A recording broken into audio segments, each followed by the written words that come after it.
Literature reflects the conflicts and ideas prevalent in a society. World literature is the same way, except you can find themes that flow through multiple cultures and ages. One of these themes is imperialism. World literature demonstrates the enduring impact imperialism has had across cultures. A work that demonstrates this is Heart of Darkness, written by Joseph Conrad, a Polish-British writer, in 1902. In the book, a sailor by the name of Marlowe tells the story of a trip he took down a riverboat down the Congo. He was sent by an ivory trading company deep into the African jungle to one of the company's agents, the famous Kurtz. Everyone either loves or loathes Kurtz, so Marlowe highly anticipates meeting him.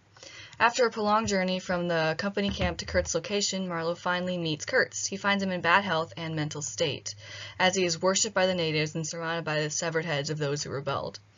Marlowe insists on Kurtz coming back to the camp, and despite Kurtz's efforts to avoid it, he eventually gives in and boards the boat back. Kurtz dies on the way back, muttering the words, "The horror, the horror." Later, Marlowe meets Kurtz's fiancée, who asks what his last words were. Marlowe lies and says Kurtz whispered her name. Though this story was dark and a bit hard to follow, it demonstrated well the pressing issues at the time. The story has themes of Darwinism, like survival of the fittest, and also the corrupting influence of power. It also reflects imperialism by showing an industry exploiting the resources and labor of other people and cultures. Another story that demonstrates imperialism is The Metamorphosis by Franz Kafka, a Bohemian Jewish author, written in 1915. The story is about Gregor, a young businessman who is the main provider for his family. He wakes up one morning to find that he is a bug. His family is alarmed by this, of course, and isolates him in his room. His father is very harsh towards him and his new condition, while his mother and sister are more sympathetic and even move his furniture so he can climb the walls. Since he was the main source of income for the family, though, his transformation meant the rest of the family had to get jobs. They were no longer dependent on him nor attached to him for his previous role in their family as a son and a brother. After suffering some abuse from his father, Gregor allows himself to die. His family is relieved. They move to a new apartment, and his parents even discuss marrying off his sister. I thought this story was very weird, but it demonstrated the confusing and disturbed mentality that World War I brought to the world as a whole, and to people as individuals. It has themes of the absurdity of life and the limits of sympathy. Additionally, it reflects imperialism through the interaction of the parents with their kids. Once Gregor is not useful to the family anymore as a provider, they disregard him and don't care for him, so they were just exploiting him.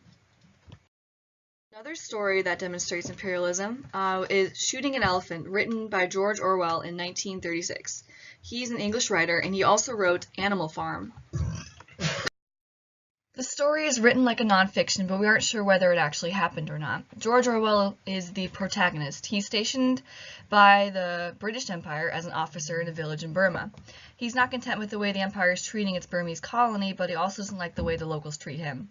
The conflict between the colonized and the colonizing is made apparent when one day an elephant goes berserk and kills a villager. Though it eventually ends up grazing peacefully in a field, the locals still want him to shoot it, and he does. He admits, though, that he only did it to not look like a fool in front of the villagers. I think this story, unlike some of the others, demonstrates the negative impact imperialism can have on the ruling party as well as the ruled. George isn't content pleasing his higher-ups, nor does pleasing the villagers bring him satisfaction. It has themes of authority and seeking approval. It reflects imperialism because British imperialism brought George to India in the first place. The last story I'm going to discuss is The Distant Stars, written by Le Minh Q, a Vietnamese author, in 1976. The story is told by a Vietnamese girl whose role in the American War was to fill holes left by bombings. She tells about the day-to-day of her job, including her relationship with the girls who work with her and the soldier boys that come through. She also shares about a particular bombing that was especially harmful. She and her two closest friends all got injured. She ends with admiring the love the soldiers have, saying it's the most selfless and passionate of loves. I thought this story was a good representation of what the Vietnam War looked like from the other side. That's something we as Americans don't see very often. A couple themes found in this story are war and adjusting to circumstances. And finally, imperialism is reflected by the American involvement in the war at all. Overall, imperialism is a common thread through all these stories because it carried, and continues to carry, heavy influence all across the globe. Along with it often comes war and/or conflict, another theme common to most of these stories.